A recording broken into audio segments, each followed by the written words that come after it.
ہمارے حضرت ایک بڑی خاندانی بات کیا کرتے تھے. آج وہ باتیں ہمیں سمجھ میں آ رہی ہیں. اس وقت تو ہم مدرسے میں ہی رہتے تھے نا, باہر دنیا میں نکلے نہیں تھے, تو ہم کہتے پتہ نہیں کس قسم کی باتیں کر رہے ہوتے. آج جب دنیا میں نکلے ہیں تو اب پتہ چل رہا ہے بھائی بڑی صحیح قسم کی باتیں کر رہے ہوتے تھے. حضرت فرماتے تھے دنیا کی محبت کے 2 شعبے, اصل میں تو 3 شعبے ہیں. جب ہم کہتے ہیں نا دنیا سے محبت نہ کرو, تو اس کے بہت سارے شعبے, لیکن میجر شعبے اس کے 3 ہیں. یہ 3 چیزوں کو کہا جاتا ہے دنیا سے. نمبر 1 حب باہ. باہ کا مطلب شہوت پرستی, ٹھرک, لڑکیوں کو دیکھنے کا ہر وقت, فحش فلمیں کا, اور ہر وقت جو ہے نا حلال پہ کم بخت کو قناعت ہی نہیں ہو رہی ہے. کچھ ایسے ٹھرکی سوسائٹی میں ہوتے ہیں کہ نہیں ہوتے, کہیں کوئی انٹی گزر رہی ہو تو گھر تک پہنچا کے آئیں گے اس کو. اپنی بیوی سے بات کرنے کا ٹائم نہیں ہے, ہر ایک کی بیوی کو گھور گھور کے, ان سے برداشت ہی نہیں ہوتا. اٹ از کالڈ ٹھرک. یہ حب باہ کہلاتی ہے. کیا کہلاتی ہے؟ اس کو لفظ یاد رکھ لیں, حب باہ. باہ ہونی چاہیے. باہ کہتے ہیں مردانگی کو.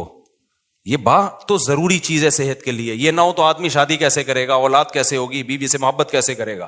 لیکن باہ ایک حد سے آگے تجاوز کرتی ہے تو یہ ٹھرک بن جاتی ہے. یعنی حب باہ کا اردو میں آسان نام لفظ کیا اس کے لیے؟ ٹھرک. نہیں یہ بات سمجھ میں؟ تو باہ تو ہونا ضروری ہے. اگر باہ ہی ختم ہو جائے گی تو پھر تو آدمی نہیں رہے گا نا, وہ تو پجامہ ٹائپ کی چیز بن جائے گا بالکل. لیکن حب باہ کہتے ہیں ٹھرک کو. ایک ہوتی ٹھرک حد سے بڑی ہوئی, کہیں بھی کوئی لڑکی نظر آ رہی ہے تو ٹھرک کے علاوہ کسی اور نیت سے دیکھتا ہی نہیں ہے اس کو. ہوتے ہیں ایسے سوسائٹی میں لوگ, ان کا علاج بھی کرنا پڑتا ہے, ان کو چھڑوانا پڑتا ہے, کچھ دن عورتوں سے دور رکھنا پڑتا ہے. کسی کو لڑکوں کی ٹھڑک بھی اللہ معاف فرمائے تو بہت ہی غلیظ ٹھڑک ہے, یہ بھی پڑ جاتی ہے کسی کو. تو اتنی ہو کنٹرول میں, شہوت کنٹرولڈ ہونی چاہیے. آپ کو حلال اور حرام کا فرق ہونا چاہیے. تو جس کے اندر یہ ٹھڑک ہے تو اس کو بھی تصوف کی اصطلاح میں کہا جاتا ہے یہ دنیا کی محبت کا مریض ہے. ہوتے ہیں کچھ لوگ ایسے, نماز بھی پڑھ رہے ہیں, روزے بھی رکھ رہے ہیں, زکاتیں بھی دے رہے ہیں, اللہ اللہ بھی کر رہے ہیں, مگر کہتے ہیں بھائی عورت ہماری مجبوری ہے. بھائی وہ کیا کہتے ہیں بھائی, تو بس وہ کہیں بھی ایسے, میں نے دیکھا کاؤنسلنگ کرنے والے نیک لوگ کسی خاتون کو سمجھا رہے ہیں کہ اپنے شوہر سے محبت کرو. اتنی محبت سے سمجھایا کہ عورت کو اس سے محبت ہو گئی, کیونکہ اس مرد کے اندر ٹھڑک تھی. یہ سمجھاتے ہوئے اس کی نیت کیا تھی؟ خراب. بعض لوگ ہوتے ہیں تمیز سے سمجھا رہے ہوتے ہیں, ایسے ایٹیٹیوڈ عورت کے سامنے پیش کر رہے ہوتے ہیں تو عورت اس سے متاثر ہو جائے. تو بتاتے نہیں ہیں کہ ہم برے ہیں, لیکن ایٹیٹیوڈ سے لگتا ہے کہ بھائی تم 2 نمبر آدمی ہو, تم کیا ہو. ایک آدمی کہا میں کسی داڑھی والے کے پاس اپنی بیگم کو لے کر گیا تاکہ وہ میری بیگم کو سمجھائے. وہ داڑھی والا کہہ رہا ہے آدھا گھنٹہ تک میری بیگم ہی کو دیکھتا رہا کم بخت. کہہ رہا مجھے اتنا غصہ آیا, تو میں نے کہا تم پہلے تحقیق تو کر لو کہ کس کے پاس لے کے جانا ہے, کس کے پاس لے کے نہیں جانا. سمجھواؤ اس آدمی سے رہے ہو جس کے بارے میں خود خطرہ گئی. اتنا نہ سمجھا, ایسا نہ ہو یہ سمجھا کے اپنے ساتھ ہی لے جائے. بعض لوگ سمجھانے کے لیے گھر پہنچ جاتے ہیں. تو ٹھڑک کہ بھائی جو اللہ نے آپ کے لیے بنائی ہے وہ آپ کی ہے, باقیوں سے نا امید, ختم, ہماری کچھ نہیں لگتی, ایسی کی تیسی جاؤ بھائی. یہ ٹھڑک جس دن ختم ہو گئی تو اس کا مطلب دنیا کی محبت 1/3 آپ کے اندر ختم. 1/3 آپ انسان کے بچے بن گئے. دوسرا شعبہ حب مال, پیسے کی ٹھڑک. پیسے کی محبت بری نہیں ہے, یہ نیچرل ہے, کیونکہ پیسوں سے بہت ساری ضرورتیں پوری ہوتی ہیں انسان کی. محبت نہ ہوگی تو کمائے گا کیسے؟ ایک آدمی کو نوٹ اچھا ہی نہیں لگتے تو وہ صبح جائے گا, کمائے گا, مزدوری کرے گا وہ. تو اسلام نے یہ نہیں کہا کہ پیسے سے محبت نہ کرو. وَإِنَّهُ لِحُبِّ الْخَيْرِ لَشَدِيدٌ. خیر کہا اللہ نے, اس سے بے شمار ضرورت پوری ہوتی ہے. جیسے باہ کی محبت بری چیز نہیں ہے, ٹھڑک بری چیز ہے, ایک لمٹ میں ہونی چاہیے, ایسے ہی پیسے کی محبت بھی بری چیز بولو نہیں ہے, نیچرل ہے. کوئی کہتا ہے نا کسی عالم کے دل میں پیسے کی طلب ہی نہیں ہے, جھوٹ بولتا ہے وہ. کیوں نہیں ہے بھائی طلب؟ یہ کیسے ممکن ہے کہ ایک عالم دین و بزرگ کو پیسے کی طلب ہی ختم ہو جائے؟ وہ کھائے گا کہاں سے؟ بھیک مانگے گا لوگوں سے؟ بیوی بچوں پہ کیسے خرچ کرے گا؟ پڑھائے گا کیسے اپنی اولاد کو؟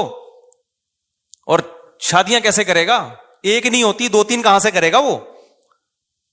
تو یہ جو اس طرح کی باتیں کرتے ہیں نا, حضرت جی کے دل میں پیسہ ہونا نہ ہونا برابر ہے, حضرت کو کہیں سے 1 کروڑ روپے آ جائیں یا نہیں آئے کوئی صحت پہ اثر نہیں پڑتا. اس کا مطلب یہ حضرت کے اندر کے سافٹ ویئر کیا ہیں, یہ اپڈیٹ ہی نہیں ہے.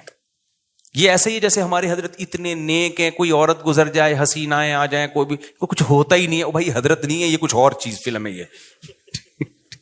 یہ کیس کچھ کیا ہے, یہ کچھ الگ کیس ہے, ان کو علاج کی ضرورت ہے. وہ میں اکثر لطیفہ سناتا رہتا ہوں, وہ پرانا ہو گیا بہت, اب دوبارہ سنا دیتا ہوں. وہ ایک دیہاتی کسی مولوی صاحب کے پاس گیا کہ مولوی صاحب متقی, بار بار قرآن کہتے ہیں متقی جنت میں جائیں گے, متقی جنتی, متقی کسے کہتے ہیں؟ وہ بیچارے دیہاتی مولوی تھے, انہوں نے کہا متقی اسے بولتے ہیں جو حسینائیں گزر جائیں بال ہلاتی ہوئی لہلاتی ہوئی, اسے کچھ بھی نہیں, اتنا نیک ہے اسے کوئی فیلنگ ہی پیدا نہیں ہوتی. تو وہ بیچارہ دیہاتی, وہ اس نے بولا اچھا اس کو تو ہماری زبان میں اس کو تو ہیجڑا بولتے ہیں, تو جنت صرف ہیجڑوں کے لیے بنی ہے کیا؟ تو وہ مولوی صاحب نے غلط ایکسپلین کیا. بھائی جب عورت کا اس طرح ہوگا تو وہ تو انسان کے جذبات تو پیدا ہوتے ہیں. ٹھرک کا مطلب یہ ہوتا ہے حد سے بڑھی ہوئی, حلال اور حرام میں رغبت پیدا ہونا تو نیچرل ہے, اس رغبت کو پورا مت کرو, اس کو کنٹرول میں رکھو. دیکھو کوئی آدمی اپنے پیسوں سے نہاری کھا رہا ہے, خوشبو سے آپ کو بھی دماغ ہو جاتا ہے بعض دفعہ. یار ہوٹل سے ہم گزر رہے ہوتے ہیں نا, بڑی زبردست سی خوشبو آتی ہے, بعض دفعہ ہمیں بڑی خوشبو آئی تو کیا کرتے ہیں ہم, آگے نکل جاتے ہیں بس, اور کیا ہے. اب خوشبو بڑی زبردست ہے, آپ نے اسے پلیٹ چھین کے کھانا شروع کر دیا, یار بڑی زبردست, میں اسے برداشت نہیں ہو رہا. اگلا کہے گا برداشت نہیں ہو رہا تو برداشت کر بھائی, تو یا تو اپنے پیسوں سے خرید کے کھا لے, کہہ رہے پیسے نہیں ہے تو پھر برداشت کر بھائی. تو یہ ہے ٹھرک. یہ کیا کہلاتی ہے؟ ڈھکن کھلا, بس خوشبو آئی اور دیگ میں گھس گئے. یہ نہیں دیکھ رہے کہ یہ دیگ کا ڈھکن میرے لیے کھلا ہے یا کسی اور کے لیے کھولا گیا. یہ ہوتے ہیں بعض لوگ ندیدے, ہوتے ہیں نا بعض لوگ ندیدے, کوئی بھی کھا رہا ہے شادیوں میں, ادھر چلے گئے. بھائی قورمے کی جب دیگ کھلے گی تو خوشبو آئے گی, اچھی بھی لگے گی, یہاں تک نیچرل ہے. خوشبو ہی نہیں آ رہی تو ناک خراب ہے, خوشبو آ رہی اچھی نہیں لگ رہی تو قورمے کا ذوق ہی نہیں ہے تمہارا, تم وہی سگریٹ اور پان گٹکے ہی کھایا کرو جا کے, تو ذوق ہی نہیں ہے تمہارا, ذوق خراب ہو گیا ہے. تو اسی طرح یاد رکھو, جیسے شہوت ایک لمٹ میں, یہ صحت کی علامت ہے, لمٹ کراس کرے گی تو یہ ٹھرک ہے. اسی طرح پیسے کی محبت ایک لمٹ میں, یہ صحت مند ہونے کی, دماغ صحیح کام کر رہا ہے, اس کی علامت ہے. آپ کے فطرت سلیمہ پر ہونے کی علامت ہے. جس میں یہ محبت ہے ہی نہیں پیسے کی ذرا سی بھی, اس کا مطلب بھائی یہ پاگل ہے, اس کا دماغ, پاگلوں میں محبت بچوں میں تھوڑی ہوتی ہے. بچوں کو, جو بالکل چھوٹا بچہ ہے جس کو پیسے کا نہ پتا ہو, 5,000 کا نوٹ پکڑاؤ, 5 روپے پکڑاؤ, اسے کوئی فرق, وہ کھانا شروع کر دیتا ہے, ایسے ہی کرتا ہے نا, پھاڑ دیتا ہے وہ. لیکن ایک ہے ٹھرک پیسے کی. وہ ٹھرک کیا ہے؟ حلال حرام کی پرواہ کیے بغیر کمانا, ہر وقت اس کی فکر کو مسلط کر لینا. پتا بھی ہے دنیا مسافر خانہ ہے, لہذا پیسہ مل جائے اچھی بات ہے, نہیں ملا تو کوئی بات نہیں, روکھی سوکھی سا گزارا کر لیں گے. تو یہ کیا ہے؟ یہ اس کی علامت ہے بھائی یہ محبت لمٹ میں. پھر اس پیسے سے آخرت بھی کماتا ہے, صدقہ خیرات بھی کرتا ہے. اسے پتا ہے یار جب مجھے یہاں پیسے کی ضرورت ہے تو صدقہ کر کے آگے بھی تو بھیجو نا. یہ کیا بات ہے, ہزاروں سال جہاں رہنے ہیں وہاں تو پیسہ انویسٹ کر نہیں رہا, اور جہاں تھوڑے دن رہنا ہے ادھر بنائے چلا جا رہا ہے.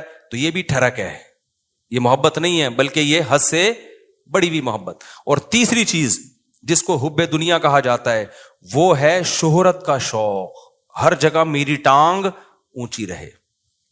اس میں بھی ایک جائز ہے, ہر شخص چاہتا ہے کہ میری عزت ہو, یہ بری چیز نہیں ہے. اپنی بےزتی پہ بےزتی محسوس ہر ایک کو ہوتی ہے, یہ بری چیز نہیں ہے. جن لوگوں کو اپنی بےزتی پہ بےزتی محسوس نہیں ہوتی نا, وہ عزت دار لوگ نہیں ہوتے, وہ نارمل لوگ نہیں ہوتے, وہ پھر بےزتی ہوتے ہیں. وہ جیسے ایک آدمی کسی علاقے میں گیا اور آ کے کہتا ہے شکر ہے میری اس علاقے میں عزت نہیں ہے. لوگوں نے پوچھا اس میں شکر کی کیا بات, کہہ رہے اگر عزت ہوتی تو آج میری بہت زیادہ بےزتی ہو چکی تھی, لیکن بےزتی ہوئی ہے لیکن وہ مجھے محسوس نہیں ہوئی کیونکہ میری پہلے سے عزت ہے ہی نہیں. عزت تمام نعمتوں میں سب سے بڑی نعمت ہے, سمجھ رہے ہو؟ سب سے بڑی نعمت کیا ہے؟ عزت. لیکن لہذا اس عزت کو عربی میں کہتے ہیں جاہ, وجیح, سنا ہے نا لفظ وجاہت والا. تو اور دوسرا لفظ سماعت تو جاہ. تو ایک جاہ کی محبت کی ایک نیچرل ہے, کوئی بھی بچہ بھی اپنی بے عزتی پسند نہیں کرتا, لیکن یہ جاہ لمٹ میں ہوگی تو ٹھیک ہے, لمٹ کراس کرے گی تو کیا ہے پھر یہ حب جاہ کہلاتی ہے, ہوس کہلاتی ہے. اس کو تصوف کی اصطلاح میں کہتے ہیں حب جاہ کا مریض ہے. کیا مطلب؟ جہاں کا موقع نہیں آپ وہاں بھی جاہ تلاش کرنے کی فکر میں لگے ہوئے ہو. مثال کے طور پر آپ کے بڑے بیٹھے ہوئے ہیں, کوئی ڈیبیٹ ہو رہی ہے, وہ بڑے بات کر رہے ہیں, آپ کو یہ لگا کہ یار میں یہ تو سارا یہ بحث کر کے سارا کریڈٹ ان کو چلا جائے گا, تو میں بھی اپنی موجودگی کا احساس دلاؤں کہ مجھے بھی پتا ہے یہ سب, مجھے بھی آتا ہے. آپ نے وہاں بیچ میں بولنا شروع کر دیا. یہ حد سے بڑی ہوئی محبت ہے جہاں کی, یہ بدتمیزی ہے. بھائی تم چپ کر جاؤ, بیٹھے ہوئے ہیں بڑے, وہ سمجھا دیں گے. آپ کسی ڈاکٹر کے پاس جاؤ نا, بعض دفعہ ڈاکٹر سے کچھ پوچھ رہے ہو, ڈاکٹر چپ بیٹھا تو دوسرا بولنا شروع کر دیتا ہے لمبی. ابے تو چپ کر جا, ہم پوچھ کس سے رہے ہیں. اینکروں میں بھی دیکھا ہوگا نا, کبھی کسی حکیم کو ڈاکٹر کو بلائے, انٹرویو لے رہے ہیں, اس کو کم بولنے دے رہے ہیں, خود کیا کر رہے ہیں یہ بتانے کے لیے ہمیں زیادہ پتا ہے, یہ بے وقوف ہم نے ویسے ہی بلا لیا بٹھا کے. یہ حد سے بڑی ہوئی جاہ ہے, اس کو کہتے ہیں حب جاہ. اس کو کیا کہتے ہیں, یہ لفظ یاد رکھ لیں, حب مال, حب جاہ, حب با, یہ یاد رکھیں. یہ آپ کو سوسائٹی میں اس کے مریض بہت نظر آئیں گے. بلکہ سوسائٹی میں مت دیکھو, سب سے پہلے کس کو دیکھو کہ میں تو کہیں اس کا مریض نہیں ہوں, میرے اندر تو یہ بیماری نہیں ہے. سمجھتے ہو کہ نہیں سمجھتے, میرے اندر تو بیماری نہیں ہے یہ. تو اب اس میں کیا ہوتا ہے کہ یہ جو حب جاہ کا مسئلہ ہے نا, یہ بہت کامن ہے. مذہبی اسکالرز میں تو بہت زیادہ ہوتا ہے. یہ جو کہتے ہیں نا ابو حنیفہ کی تقلید نہیں کرو, مطلب کیا ہوتا ہے کہ یار لوگ مجتہدین کے پیچھے جائیں گے تو ہمارا منجن نہیں بکے گا, ہم سے کون فتویٰ لے گا پھر. مقلد کہہ دیتا ہے آرام سے, بھائی میرے پاس علم کم ہے, میں ابو حنیفہ کو فالو کرتا ہوں, میں امام شافعی کو فالو کرتا ہوں, بھائی ہم کیا ہے, ہم ان کے مقابلے میں کیا ہیں, جاہل ہیں. وہ مان لیتا ہے آرام سے. آج کل کے مذہبی اسکالر نہیں مانتے, وہ یہ منہ سے پھوٹ دیں کہ ہم محقق نہیں ہیں, تو لوگ کہیں گے جب نہیں ہو تو پھر کیا کر رہے ہو بیٹھ کے یہاں پہ. لہذا وہ ہوتے نہیں ہیں, لیکن ٹانگ اونچی رکھنے کے لیے بڑی بڑی پھینکتے ہیں کہ ہم ہیں, ہم ہیں, ہم ہیں, ہم ہیں, ہم ہیں. میں مانتا ہوں ان میں کچھ صحیح لوگ بھی ہوتے ہیں, سارے برے نہیں ہوتے. میجورٹی حب جاہ کی مریض ہوتی ہے.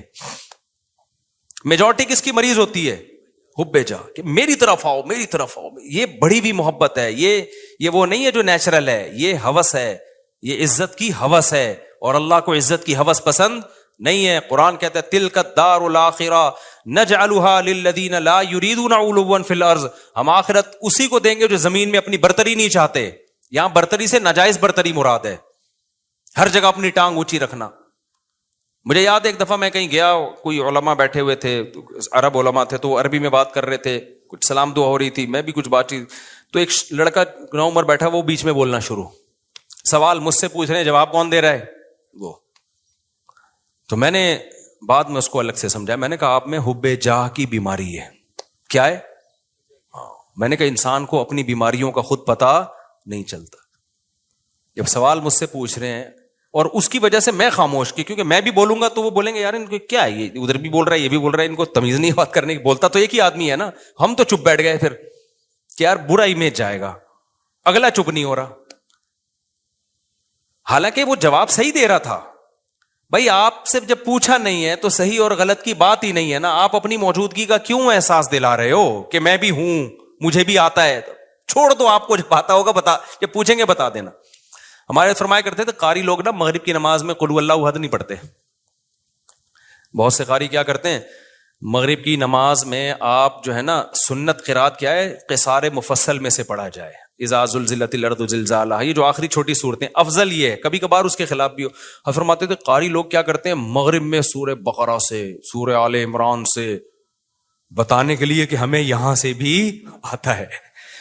قاریوں سے بدگمان نہ ہو, ضروری نہیں ان کی یہ نیت تو. حضرت تو تربیت کا عنصر غالب تھا نا, اور قاری لوگ بیٹھتے بھی تھے تربیت کے لیے, حضرت ان کو بتا رہے تھے کہ, لیکن یہ بعض دفعہ یہ نیت واقعی ہوتی ہے کہ قل اللہ پڑھ لیں گے تو لوگ بولیں گے قل اللہ تو ہمیں بھی آتی ہے یار, وہ پڑھو. لوگ کہیں باقی بھائی اس کو وہ آتا ہے جو ہمیں نہیں آتا, تو سنت قرات چھوڑ دیتے ہیں اس چکر میں. تو اور جو ہے وہ, مجھے یاد ہے ایک دفعہ میرا بیان تھا کہیں نا, ابھی تو میں بہت مشہور ہو گیا, پہلے اتنا مشہور نہیں تھا. میرا بیان تھا, بڑا استقبال ہوا وہیں, تو مجھ سے پہلے ایک اور خطیب صاحب پہنچ گئے. اچھا میں تو چاہ رہا تھا کہ میں ناغا کروں, جب یہ کر لیں بیان تو اچھا ہے, کیونکہ بیان کرنے میں گلا دکھتا ہے آدمی کا, بھائی 1 گھنٹہ بولنا پڑتا ہے. تو میں جب وہاں پہنچا تو وہ پہنچے ہوئے تھے پہلے, مجھے بڑی خوشی ہوئی کہ چلو بیان کس کا ہوگا, ان کا ہوگا. میں بیٹھ گیا آرام سے, لوگوں نے کہا نہیں جی ان کا ہوگا, مولوی صاحب مجھے لے رہے ہیں.